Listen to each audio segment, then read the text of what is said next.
Friends, ಎಲ್ಲರಿಗೂ ಮಹಾಶಿವರಾತ್ರಿಯ ಶುಭಾಶಯಗಳನ್ನ ಹೇಳುತ್ತಾ ನನ್ನ ಇವತ್ತಿನ ವ್ಲಾಗ್ನ ಶುರು ಮಾಡ್ತಾ ಇದ್ದೀನಿ. ಸೊ ವೆಲ್ಕಮ್ ಟು ಸ್ವೀಕೃತಿ. ನಮ್ಮ ಮನೇಲಿ ಹಬ್ಬನ ಯಾವ ರೀತಿ ಮಾಡಿದ್ವಿ, ಹಬ್ಬದ ತಯಾರಿ ಹೇಗಿತ್ತು ಅನ್ನೋದನ್ನು ನೋಡೋಣ. ನಾನು ಬೆಳಗ್ಗೆ ಎದ್ದು ಬಾಗಿಲಿಗೆ ರಂಗೋಲಿ ಹಾಕಿ ಕಾಫಿ ಮಾಡ್ಕೊಂಡ್ವಿ. ಅಷ್ಟರಲ್ಲಿ ಹಸ್ಬೆಂಡು ಮಾರ್ನಿಂಗ್ ಮಾರ್ಕೆಟ್ಗೆ ಹೋಗಿ ಪೂಜೆಗೆ ಬೇಕಾಗಿದ್ದ ಹಣ್ಣು ಸ್ವಲ್ಪ ತರಕಾರಿ ತಂದರು. ಸಿಂಪಲ್ಲಾಗಿ ಒಂದು ಅವಲಕ್ಕಿ ಟಿಫನ್ನ ಮಾಡ್ಕೊಂಡ್ವಿ. ಮಗ ಅಮ್ಮನ ಮನೆಗೆ ಹೋಗಿದ್ರಿಂದ ಸೊ ನಾನು ಹಸ್ಬೆಂಡ್ ಅಷ್ಟೇ ಈ ಸಲ ಹಬ್ಬಕ್ಕೆ. ರಾತ್ರಿ ಊಟಕ್ಕೆ ಕಡಲೆಬೇಳೆದು ಪಲ್ಯ ಮಾಡ್ಕೊಳ್ಳೋಕೆ ಅಂದ್ಬಿಟ್ಟು ಒಂದು ಅರ್ಧ ಪಾವನಷ್ಟು ಕಡಲೆಕಾಳನ್ನು ನೆನೆಯೋಕ್ಕಿಟ್ಟು ಮನೆ ಕ್ಲೀನ್ ಮಾಡ್ಕೊಳ್ಳೋಕ್ಕೆ ಸ್ಟಾರ್ಟ್ ಮಾಡಿದೆ. ಈ ಹಬ್ಬ ರಾತ್ರಿ ಆಗಿರೋದ್ರಿಂದ ಹಿಂದಿನ ದಿನದ ಏನು ತಯಾರಿ ಮಾಡ್ಕೊಳಂಗಿಲ್ಲ. ಬೆಳಗ್ಗೆನೇ ಎಲ್ಲ ಮಾಡಿಕೊಂಡೆ. ಮನೆ ಶೆಲ್ಫ್ನೆಲ್ಲ ಕ್ಲೀನ್ ಮಾಡಿಕೊಂಡು ಕಿಚನೆಲ್ಲ ಕ್ಲೀನ್ ಮಾಡಿಕೊಂಡು ನೆಲನೆಲ್ಲ ಒರೆಸಿ ಸ್ನಾನ ಮಾಡ್ಕೊಂಡು ಬಂದು ತಮಟ ಮಾಡೋದಕ್ಕೆ ಅಂತಂದ್ಬಿಟ್ಟು ಇಟ್ಕೊಂಡೆ. ನಾನಿವತ್ತು ಕಡಲೆ ತಮಟನ ಮಾಡ್ತಿದ್ದೀನಿ ಹಬ್ಬಕ್ಕೆ ಅಂತ. ಈ ಹಬ್ಬಕ್ಕೆ ತುಂಬ ಅಡುಗೆಗಳೇನಿಲ್ಲ, ಸಿಂಪಲ್ಲಾಗಿರುತ್ತೆ ಅಷ್ಟೇ. ಸೊ ನಾನೀಗ ಕಡಲೆ ತಮಟನ ಮಾಡ್ಕೊತಿದ್ದೀನಿ. ನಾನು ಒಂದು 3 ಪಾವ್ನಷ್ಟು ಕಡಲೆನ ತೊಗೊಂಡಿದ್ದೀನಿ, 1 ಪಾವ್ನಷ್ಟು ಕಡಲೆ ಬೀಜನ ತೊಗೊಂಡಿದ್ದೀನಿ.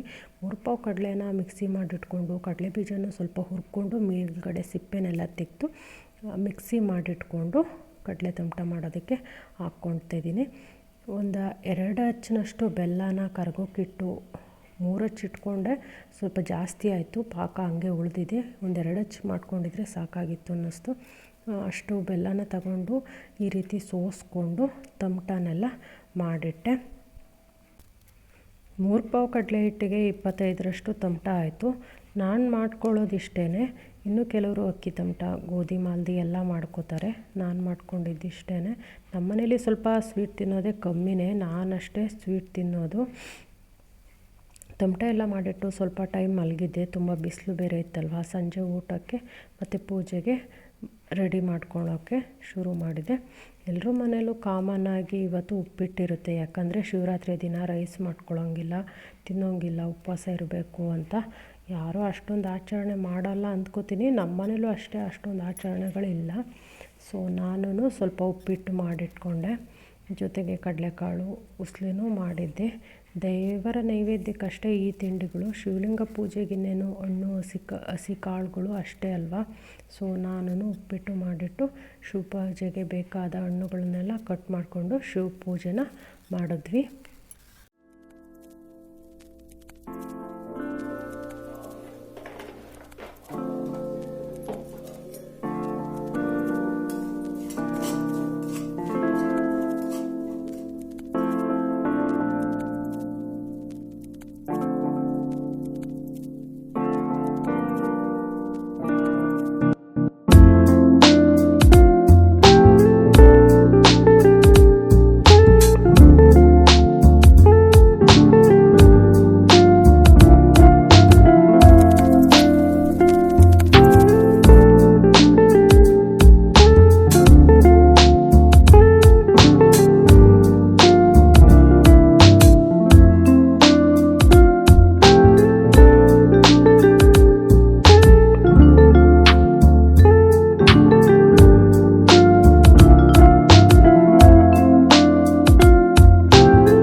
ಪೂಜೆನೆಲ್ಲ ಮುಗಿಸಿ ಊಟ ಮುಗಿಸಿ ಸ್ವಲ್ಪ ಹೊತ್ತು ಕೂತ್ಕೊಂಡು ಟಿ ವಿ ನೋಡಿದ್ವಿ. ಅಷ್ಟೇ ನಮ್ಮ ಜಾಗರಣೆ.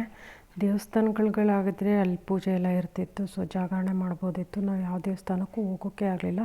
ಮಗ ಇದ್ದಿದ್ರೆ ಯಾವ್ದಾದ್ರು ದೇವಸ್ಥಾನಕ್ಕಾದರೂ ಹೋಗಿ ಬರ್ಬೋದಿತ್ತು. ಸೊ ನಾವೇ ಅಷ್ಟೇ ಅಲ್ವಾ, ಹಾಗಾಗಿ ಎಲ್ಲೂ ಹೋಗೋಕ್ಕೆ ಆಗಲಿಲ್ಲ. ಸೊ ಹೀಗಿತ್ತು ನಮ್ಮ ಮನೆ ಶಿವರಾತ್ರಿ ಪೂಜೆ. ನನ್ನ ಈ ವಿಡಿಯೋ ನಿಮಗೆ ಇಷ್ಟ ಆಗಿದ್ದರೆ ವಿಡಿಯೋನ ಲೈಕ್ ಮಾಡಿ, ಸಬ್ಸ್ಕ್ರೈಬ್ ಮಾಡಿ. Thank you.